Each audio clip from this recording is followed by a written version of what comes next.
Okay, Bismillahirrahmanirrahim. So let's start our class. Today we'll start with the circuit breaker. Uh, what is circuit breaker? It's a switch used to interrupt the flow of current when relay initiate a command.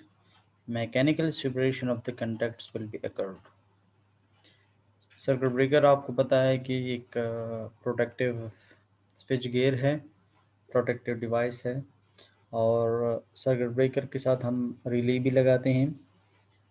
असल में जो protection में दो वो हैं functions हैं, एक है sensing sensing of the current, fault current, और सेकंड जो है interruption interruption of the fault. So first is the sensing of the fault current and second interruption of the current to isolate the circuit, the faulty portion from the healthy portion. Okay, so जो वो है initiative relay लेगा, यानी sensing वो करेगा और वो command send करेगा सर्किट ब्रेकर को। इसका जो पूरा फ्लो डायग्राम था वो मैं आप लोगों को लास्ट क्लास में एक्सप्लेन कर चुका था। ठीक है, सो सेंसिंग रिले नहीं करनी है, उसने कमांड सेंड करना है सर्किट ब्रेकर को, then circuit breaker will perform the mechanical separation of the contacts. ठीक है, वो अपने कंटैक्ट्स को ओपन कर देगा। सही, तो सर्किट ब्रेकर में करंट को, यानी जो फॉल्ट करंट है उसको सेंस करने की वो उसमें कैपेसिटी नहीं है, एबिलिटी नहीं है। ठीक है, और इस तरह रिले जो है वो मैकेनिकल कंडक्ट्स को यानी ओपन नहीं कर सकता और फॉल्ट को आइसोलेट नहीं कर सकता। सही, अच्छा। सो complex element, it's a complex element because it has to handle large voltages, few to hundreds of kVs, and current in kiloamperes, and therefore interrupting capacity is expressed in mega VA. Heavy duty device है, protective device है ये, kilo volts तक जो है ये नहीं है, इससे भी ज़्यादा, और वोल्टेज को वो करता है, यानी इसकी प्रोटेक्शन करता है, और करंट कैपेसिटी जो है वो भी किलो एम्पियर्स में है, यानी बहुत ज़्यादा है। तो जो इसकी एपरेंट पावर एस की जो रेटिंग है वो ज़ाहिर बात है इन दोनों के मल्टीप्लिकेशन से बनेगी, तो वो मेगा वोल्ट एम्पेयर तक चली जाएगी। During faults, the X by R ratio of the lines is usually much greater than unity, and thus the current cannot change instantaneously. That is, as di by dt is high in case of fault, so it will induce a high EMF at the tip of the circuit breaker contacts. So air will be ionized between the circuit breaker contacts and resulted in arc. So contacts will be isolated electrically. इसमें ये होता है कि जो x by are ratio है transmission line में बहुत ज़्यादा होती है, यानी एक्स इज़ दी रिएक्टेंस और आर इज़ द रेजिस्टेंस। तो रिएक्टेंस जो है वो रेजिस्टेंस से ज़्यादा होती है, इसलिए इसकी वैल्यू 1 से काफ़ी ज़्यादा होती है, जिसकी वजह से इनकी चेंज ऑफ करंट काज होता है D I by D T. इस चेंज ऑफ करंट की वजह से ईएमएफ प्रोड्यूस होता है। जैसे ही सर्किट ब्रेकर ओपन होते हैं तो ये change in current EMF produce करता है at the tip of the circuit breaker contacts. तो क्या होता है कि जो एयर इन कंटैक्ट्स के बीच में आता है वो इस ईएमएफ की वजह से आयनाइज्ड हो जाता है और वो एक आर्क की शक्ल इख्तियार कर लेता है। So what happen, this actually this arc causes the flow of current.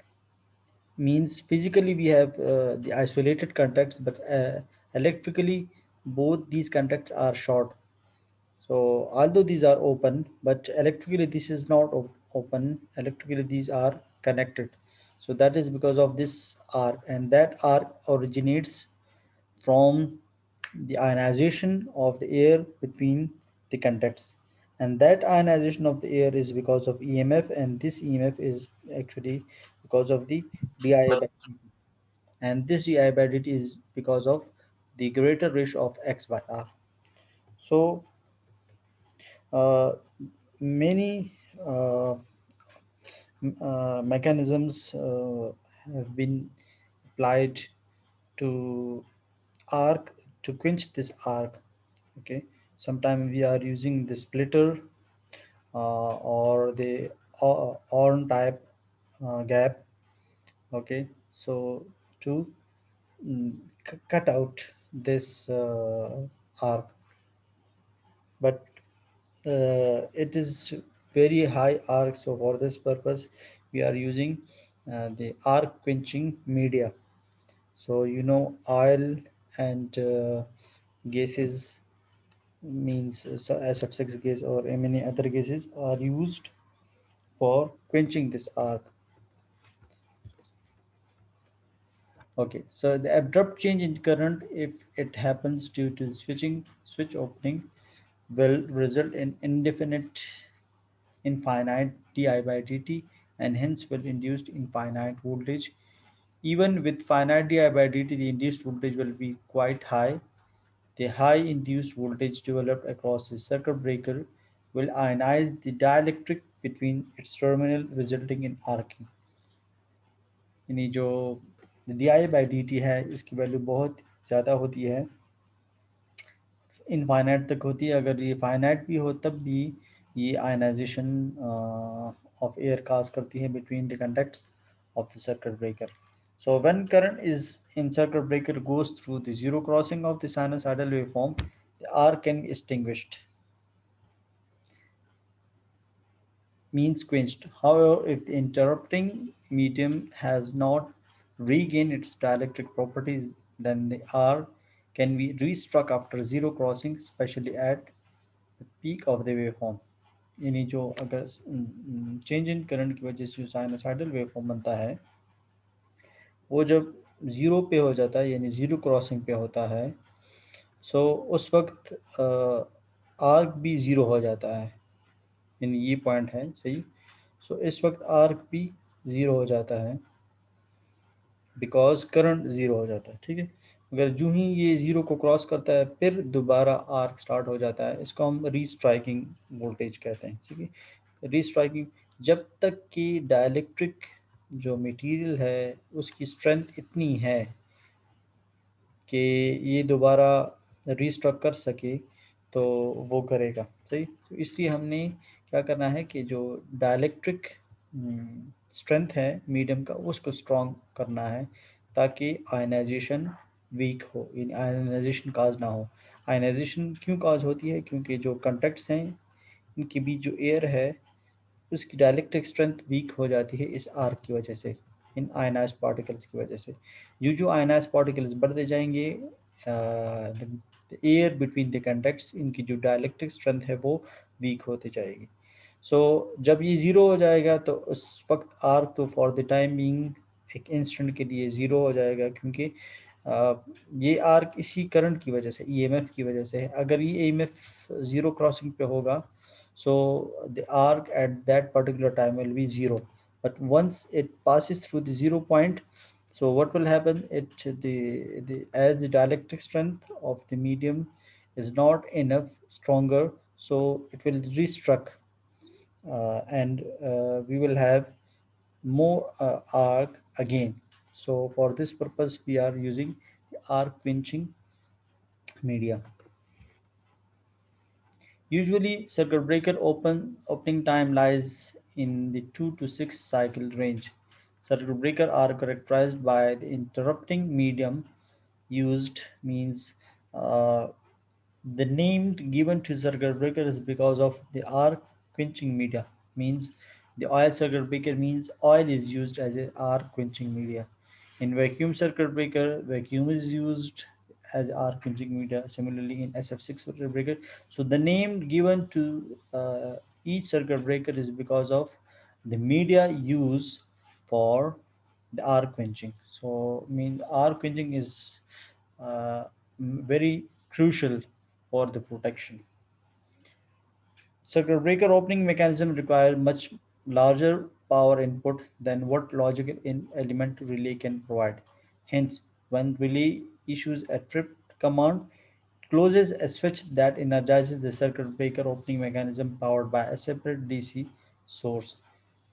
Last class में हमने इसको वो किया था कि सर्किट ब्रेकर के साथ जो रिले लगा हुआ होता है, तो जैसे ही और रिले से आगे वो होता है सीटी होती।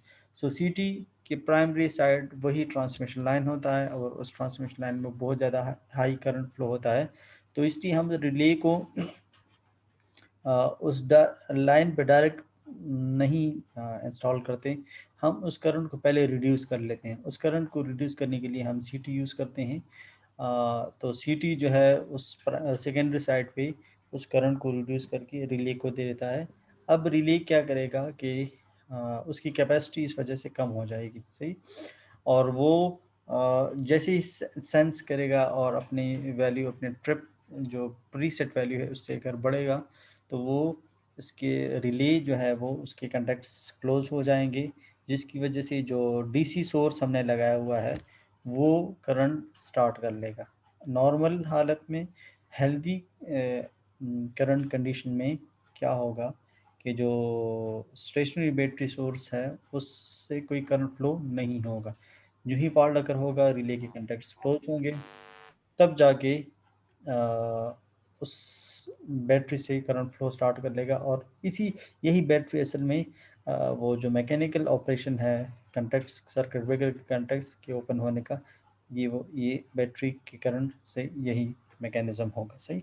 The arc struck in the circuit breaker produces large amount of the heat which also has to be dissipated. अब जो हीट प्रोड्यूस होगा उसको भी डिसिपेट होना चाहिए।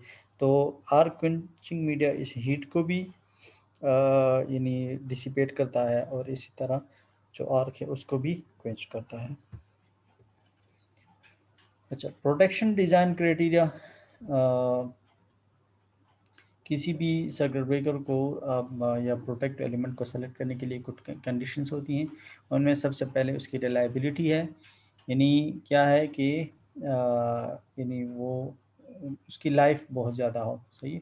अमूमन सर्किट जो फॉल्ट होते हैं वो यानी मंथ्स भी ले लेते हैं, यानी पूरे यानी 10 मंथ्स तक 8 मंथ्स तक कोई फॉल्ट नहीं है, सही। तब तक ये सर्किट ब्रेकर वैसे ही पड़े हुए हैं। जब फॉल्ट आएगा तो ये इसने ऑपरेट करना है। अब अगर 8 मंथ्स में इसके कंटेक्ट्स वो हो गए हैं, जम गए हैं, ठीक है, और ये बिल्कुल कोरोजन कोरोड हो गए हैं या इस तरह कोई और, तो इस ये ओपन नहीं हो रहे। तो अगर ये ओपन नहीं हो रहे तो इट मीन्स कि ये रिलायबल नहीं है। तो ये तो मैं मंथ्स की बात करूँ, बाज़ दफ़ा ईयर्स भी लग जाते हैं। तो अगर लेट सपोज़ 5 साल के बाद कोई पहला फॉल्ट अगर हुआ है, तो 5 साल तक ये तो वैसे ही अनऑपरेटेड रहा, अनयूज़्ड रहा। सो अब अगर 5 साल के बाद पहला फॉल्ट अगर हुआ है, तो क्या ये इस काबिल है? Is this able enough to operate and to perform the protection? So if yes, then it means the circuit breaker is reliable. So the first thing is reliability. The second point is the selectivity. इसने select करना है कि whether the current, the input current is a fault or not, सही। और किस reason पे जो है ये नहीं मैंने ट्रिप करना है। मुख्तलिफ जोन्स होंगी, हमने लास्ट क्लास में डिस्कस किया था। मुख्तलिफ जोन्स के लिए मुख्तलिफ प्रोटेक्टिव एलिमेंट्स होती हैं। तो जो फॉल्ट जिस सर्किट ब्रेकर के साथ क्लोजेस्ट होगा, सही, तो सबसे पहले उसने ऑपरेट करना है। अगर वो फेल होता है तो फिर उसके बाद जो बैकअप में दूसरे सर्किट ब्रेकर्स लगे हुए होते हैं तो वो फिर ऑपरेट होंगे। और ज़ाहिर बात है जो दूर होंगे, ठीक है, उस करंट के लिए, उस फॉल्ट के लिए, तो उसमें कुछ डिले होगा क्लोजेस्ट के मुकाबले में, सही। सो उसको हम सीटीआई कहें कहते हैं, वो हम बाद में पढ़ेंगे। मगर ये है कि उसमें ये एबिलिटी हो कि वो डिस्टिंग्विश करे कि क्या ये करंट फॉल्टी है या नहीं है, और कि ये इस रीजन को यानी कट ऑफ करना चाहिए या नहीं करना चाहिए, सही। अच्छा, स्पीड, ज़ाहिर बात है कि जितनी जो है यानी वो फॉल्ट आएगा वो उसको ट्रिप करेगा, तो ये उसकी हम स्पीड ऑफ ऑपरेशन कहते हैं। तो स्पीड ऑफ ऑपरेशन हम इतना कम ही नहीं रखते कि बिल्कुल क्या हो, यानी फॉल्ट अगर खुद ब खुद उसने रिकवर होना भी है तो हम उसको सेल्फ रिकवरी की तरफ को नहीं रहने दे रहे हैं, ठीक है। और या इतना वो भी ना हो, स्लो भी ना हो, इतना टाइम ज़्यादा भी ना रखें कि यानी वो सब कुछ को डैमेज कर ले। सारे जो जिस जिस एलिमेंट को या जिस कंपोनेंट्स को इसने इक्विपमेंट्स को इसने प्रोटेक्ट करना है, अगर ये इतने स्लो उसकी ऑपरेशन होगी तो ज़ाहिर बात है फिर ये उसको प्रोटेक्ट नहीं कर पाएगा और वो सारे इक्विपमेंट्स डैमेज हो जाएंगे। सो स्पीड जो है neither too slow nor too fast. Fast का यही मैंने आपको बताया कि undesired trip for transient faults. अगर ट्रांजिएंट फॉल्ट्स अगर हो रहे हैं और वो सेल्फ उसकी रिकवरी हो रही है तो let them to self recover. आप ट्रिप ना करें, सही। अगर ट्रिप करेंगे तो फिर आपने दोबारा इसको ऑपरेट करना होगा, तो ये एक पूरा एक लंबा चौड़ा प्रोसेस हो जाएगा, सही। Speed of protection fault has direct effect on the transient angular stability of the system. Shorter fault clearing time, more load can be transferred without loss of the synchronism. ये जो साइंक्रोनाइजेशन है, ठीक है, इसमें इस चीज़ का बहुत रोल है कि कितने टाइम में वो फॉल्ट को क्लियर कर रहा है, ठीक है। अगर वो फॉल्ट को जल्दी क्लियर नहीं कर रहा तो जाहिर बात है तब तक सिंक्रोनाइजेशन नहीं होगी, सही। Okay, simplicity, this is other point for selection criteria of circuit breaker कि उसकी जो ऑपरेशन है वो सिंपल हो, यानी ज़्यादा उसमें कम्प्लेक्सिटी इन्वॉल्व ना हो। इकोनॉमी आपको पता है ये हर चीज़ में इकोनॉमी ये बहुत इम्पोर्टेंट होती है। सो इकोनॉमी क्या है कि हम ये चाहते हैं कि परफॉर्मेंस भी इफेक्ट ना हो और कॉस्ट भी कम से कम आ जाए, सही। So maximum protection at minimum cost, ये हमारा जो है यानी ऑब्जेक्टिव होना चाहिए। It is impossible to satisfy all criteria, compromised solution is often the case। अपने कंप्रोमाइजेशन कंप्रोमाइज़ करना है, ठीक है, यानी आपने ट्रेड ऑफ करना है इनमें कि किस, यानी आप ज़ाहिर बात है आप कहेंगे कि ऑपरेशन भी अच्छा हो और वो सस्ता भी हो, तो इस तरह तो नहीं हो सकता। तो सारे क्राइटेरिया को सेलेक्ट करना है at one time, it is impossible. So आपने फिर जो है ये नहीं देखना होगा कि आपने अपने एप्लीकेशन के लिहाज से देखना होगा कि अगर आपके इक्विपमेंट इतना महंगा नहीं है तो फिर आप ज़ाहिर बात है जो है ये नहीं महंगे सर्किट ब्रेकर की तरफ नहीं जाएंगे। अगर आपका सर्किट जिस जिस इक्विपमेंट को या अगर पावर सिस्टम को ही पूरा एक वो कर रहे हैं प्रोटेक्ट कर रहे हैं, तो फिर आप जो है ज़ाहिर बात है जो इक्विपमेंट्स हैं पावर सिस्टम के या ग्रिड के, वो उसकी कॉस्ट सर्किट ब्रेकर से कहीं गुना ज़्यादा है। सो दैट इज़ वाई अब आपने फिर यहाँ पे जो सर्किट ब्रेकर सेलेक्ट करना होगा वो भी अगर इसमें आपने कंजूसी नहीं करनी होगी, और क्योंकि आप बहुत ही महंगे इक्विपमेंट्स को प्रोटेक्ट कर रहे हैं तो इसलिए आपने यहाँ पे इसको भी यानी अच्छी क्वालिटी का लेना होगा। Protection is not needed when system is operating normally. Protection is the form of insurance against failures in system। आपका जो है यानी आप उसको क्या दे रहे हैं और वो इन रिटर्न आपको क्या दे रहा है, सही। तो आप जो है यानी कैपिटल इन्वेस्टमेंट कर रहे हैं और मेंटेनेंस जो है वो कर रहे हैं। इसी तरह रिटर्न में वो आपको क्या देगा, possible prevention of loss of stability and damages, वो आपको डैमेजेस से बचाएगा। तो ये आप उसका रिटर्न है। In general cost of protection is very small compare to the cost of the equipment. ज़ाहिर बात है कि जिस इक्विपमेंट को आप प्रोटेक्ट कर रहे हैं उसकी कॉस्ट बहुत ज़्यादा होती है as compare to circuit breaker की। In designing power system protection system, two main type of power system that need to be considered, कि रेडियल होता है और एक नेटवर्क होता है, सही। सो रेडियल में जो है वो सिंगल डायरेक्शन में फ्लो होती है और नेटवर्क में ये इंटरकनेक्टेड होती है, सही। So single source power flow in a single direction, easiest from the production point of view. It can be two source, that is from the DG, सही। सो डीजीज आप लोगों को पता है ये क्या होता है कि जो डिस्ट्रीब्यूशन जनरेटर है, इसको लोकल जनरेटर्स भी कहते हैं, सही। ये डिस्ट्रीब्यूशन जनरेटर्स इसको इसलिए कहते हैं कि अब डिस्ट्रीब्यूशन पॉइंट पे ही आप इसको लगाते हैं। जैसे जो आप लोग पावर सिस्टम में लगी हुए होते हैं जनरेशन पॉइंट्स, वो ट्रांसमिशन में होते हैं, मगर यहाँ पे अब फॉर एग्जांपल इसकी मिसाल जो है वो आजकल जो आप सोलर सिस्टम यूज़ कर रहे हैं, ऑन ग्रिड सोलर सिस्टम। सो ये जो है यानी ऑन ग्रिड सोलर सिस्टम आप डिस्ट्रीब्यूशन लाइन पे ही इसको टाई करते हैं, तो इसलिए ये डीजेज होते हैं। तो रेडियल सिस्टम में दो या दो से ज़्यादा सोर्सेज भी हो सकती हैं, ठीक है, मगर वो डिस्ट्रीब्यूशन पॉइंट्स पे हैं। और नेटवर्क जो है वो इंटरकनेक्टेड हैं, आपको पता है मुख्तलिफ फीडर्स जो हैं वो आपस में कनेक्ट होती हैं। अगर एक में फॉल्ट आता है तो और उसको जो है दूसरी लाइन से भी उसको सप्लाई मिल सकती है। सो पावर सिस्टम में दो किस्म के वो हैं, ठीक है। तो इसके लिए हम एग्जांपल्स आगे जाके पढ़ेंगे कि अगर रेडियल सिस्टम है तो फिर इसमें किस तरह प्रोटेक्शन होगी, अगर इंटरकनेक्टेड है तो फिर उसमें किस तरह प्रोटेक्शन होगी, सही। प्राइमरी एंड बैकअप प्रोटेक्शन आपको पता है क्या होता है। Protection system must be designed with both primary protection and the backup protection. In case primary protection fails, तो फिर क्या होगा कि बैकअप प्रोटेक्शन जो है वो प्रोवाइड होगा। अगर बैकअप प्रोटेक्शन नहीं होगा तो अगर प्राइमरी प्रोटेक्शन फेल हो जाए तो फिर बैकअप ना होने की वजह से उन इक्विपमेंट्स को जो या जो भी आप लोगों ने लगाए हैं उस वो ज़ाहिर बात है वो डैमेज हो जाएंगी। Primary expected to operate for fault in the protected zone, जो भी प्रोटेक्टेड जोन होगा उस सर्किट ब्रेकर का, वो उसके लिए प्राइमरी वो कहलाएगा, ठीक है।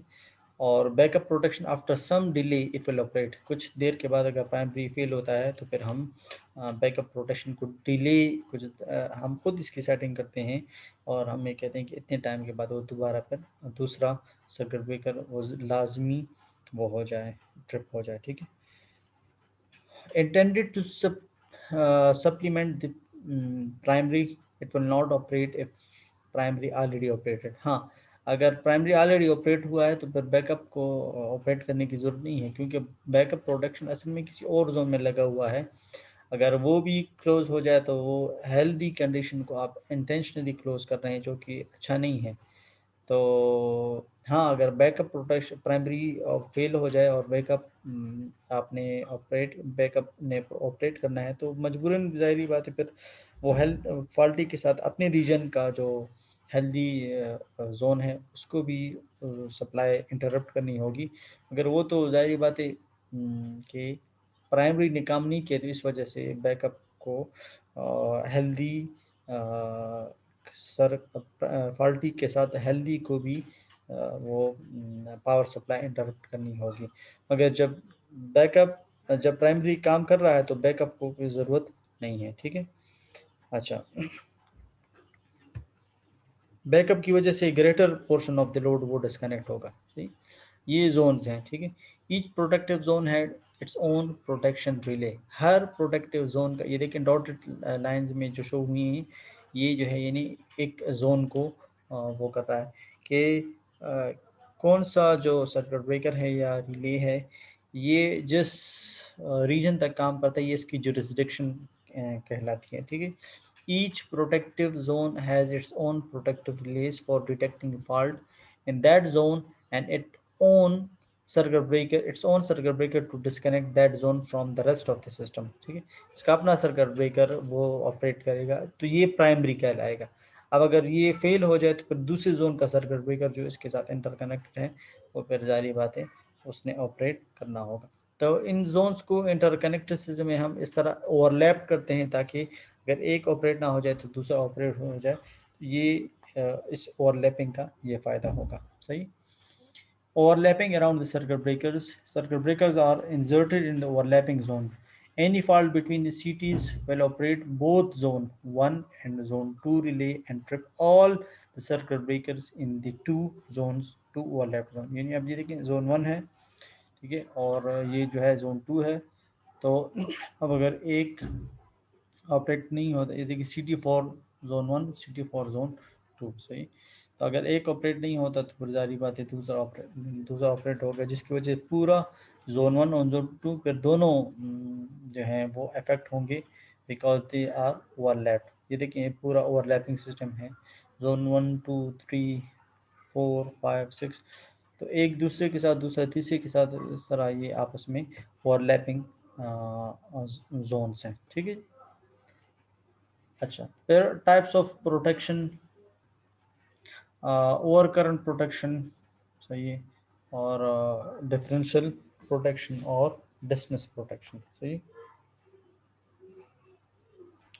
Okay, so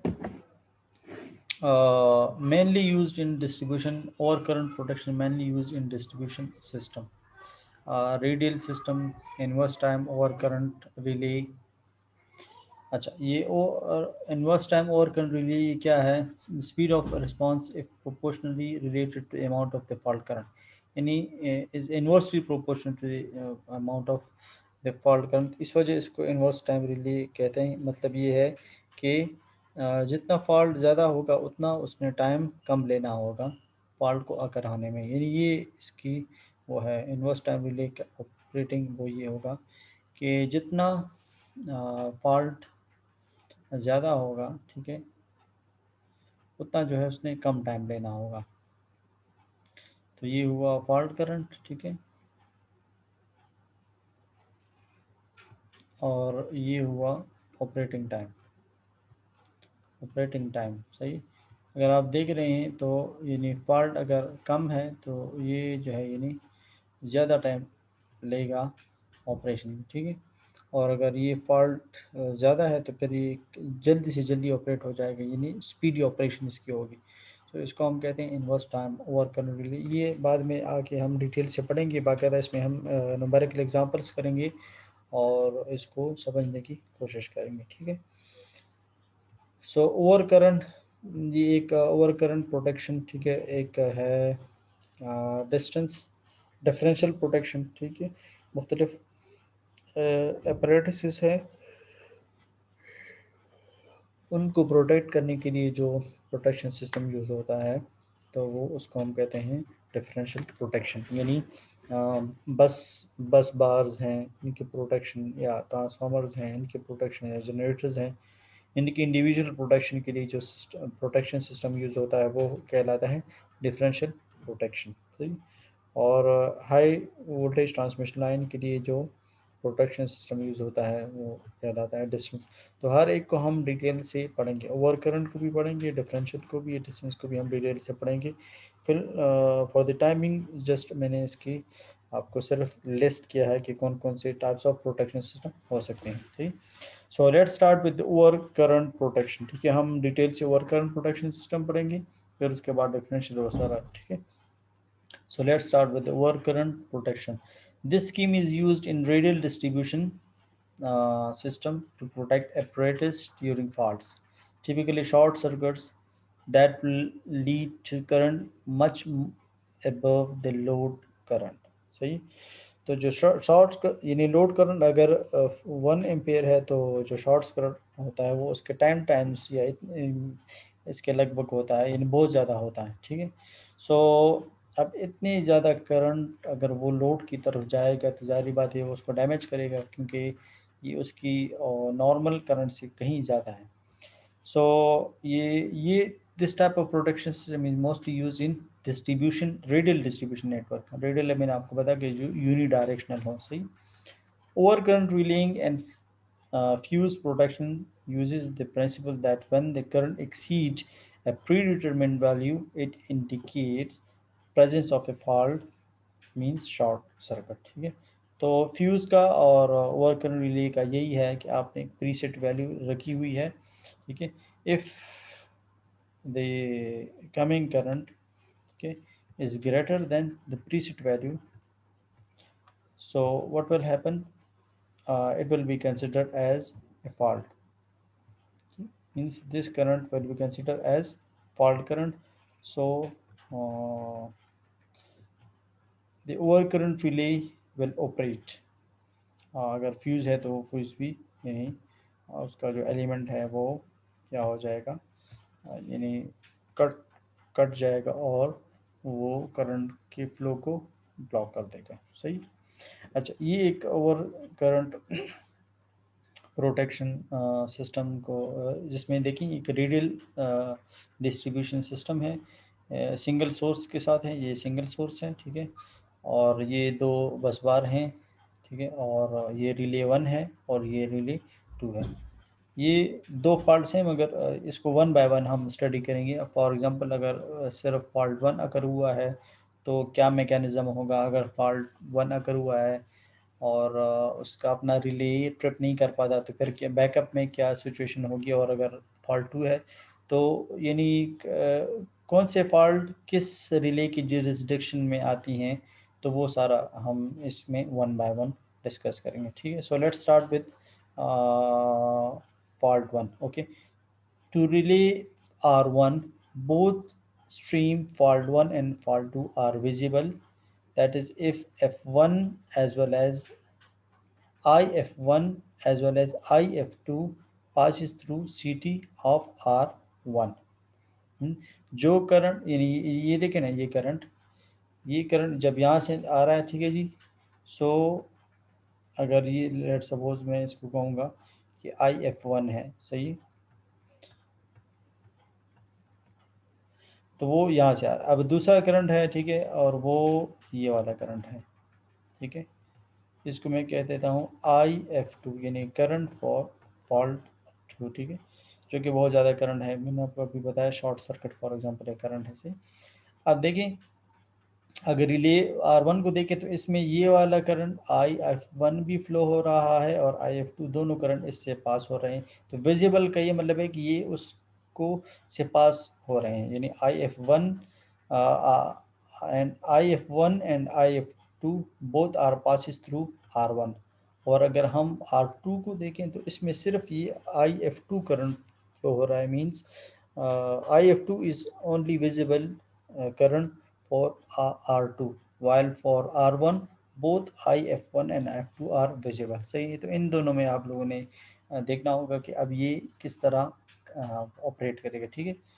to relay R2 the fault F1 an upstream fault is not seen। लेकिन ये वो क्योंकि वो तो यहाँ पे आके तो यहाँ पे गर्क हो जाएगा, ठीक है। यहाँ पे जो है उसका डाउन स्ट्रीम ये है, सही। सो ये जो IF1 है ये यहाँ तक नहीं पहुँच पाता, ठीक है। सो ज़ाहिर बात है ये इसके लिए अनसीनेबल है। Only F2 is seen. This is because no component of IF1 passes through CT of R2। यानी कोई भी कंपोनेंट इसके CT से नहीं गुजर रहा। दस सेलेक्टिविटी इज अचीव्ड नेचुरली। तो ज़ाहिर बात है इसकी जो सेलेक्टिविटी होगी वो ये हो जाएगी, ठीक है। और इसकी सेलेक्टिविटी ये दोनों हो सकती हैं, सही। Relay decision is based solely on the magnitude of the fault current. Such a protection system is said to be non-directional। सही। यानी ये रिवर्स में नहीं आ सकता, ठीक है। सो अच्छा, डिसीजन जो है वो ये है, वही बात कि प्रीसेट वैल्यू इसके लिए भी है, प्रीसेट वैल्यू इसके लिए भी है। If IF1 is greater than a preset value for this R1 so it will operate, सही। और इसके लिए भी वही है। डिसीजन तो इस बेस पे होगा। अच्छा, ओवर करंट प्रोटेक्शन। अब ये देखिए, this relay instantaneous over current relay. अब ये देखिए ओवर करंट में इंस्टेंटेनियस ओवर करंट वो क्या है कि this relay is refer to as instantaneous over current relay.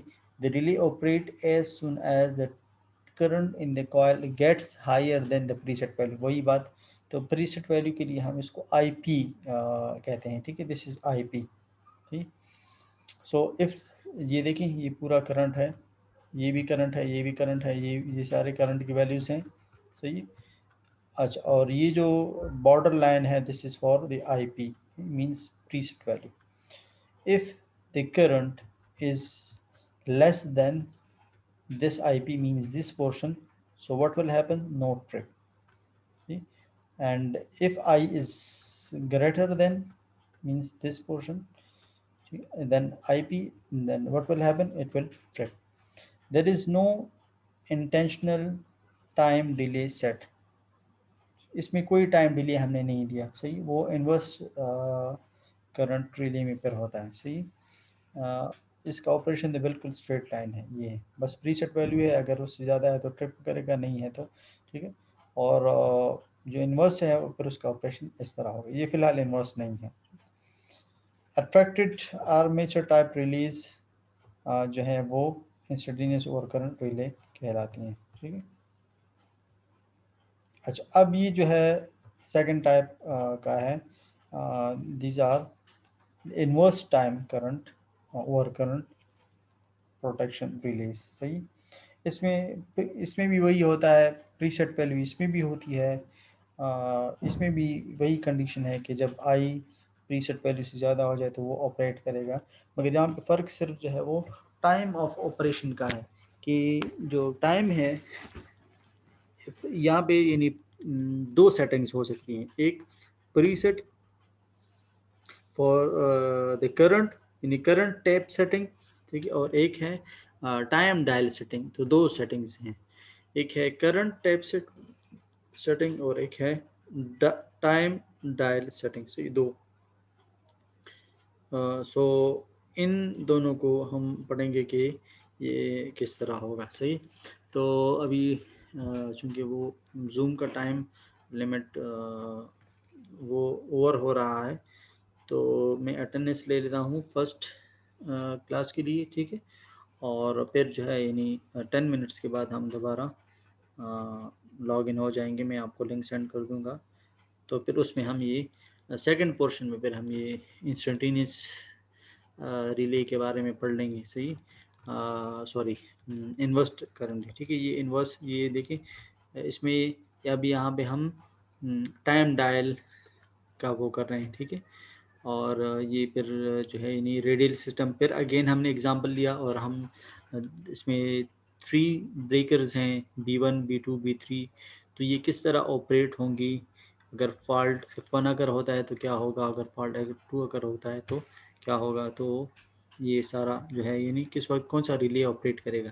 फिर ये देखें कोऑर्डिनेशन टाइम इंटरवल CTI, तो ये भी हम पढ़ेंगे। मैंने आपको बताया था कि यानी एक करंट टैप सेटिंग है, एक टाइम डायल सेटिंग, और दूसरा जो है वो CTI है, यानी कोऑर्डिनेशन टाइम इंटरवल। अगर एक रिले जो क्लोजेस्ट है, जिसके जोन में वो फॉल्ट अगर हुआ है, अगर वो प्राइमरी प्रोटेक्शन नहीं हो पाता, तो फिर सेकेंडरी के लिए हमने कुछ ना कुछ डिले देना होगा। उस टाइम डिले को हम कहते हैं कोऑर्डिनेशन टाइम इंटरवल। मगर ये अपने आप से आप नहीं दे सकते कि बस अपने आप से, इसकी बाकायदा जो है ये देखिए कैलकुलेशन होगी। तो ये कैलकुलेशन भी आज इंशाल्लाह हम पढ़ लेंगे, सही। अगर आप लोगों का कोई क्वेश्चन है तो आप लोग पूछ सकते हैं। ओके जी।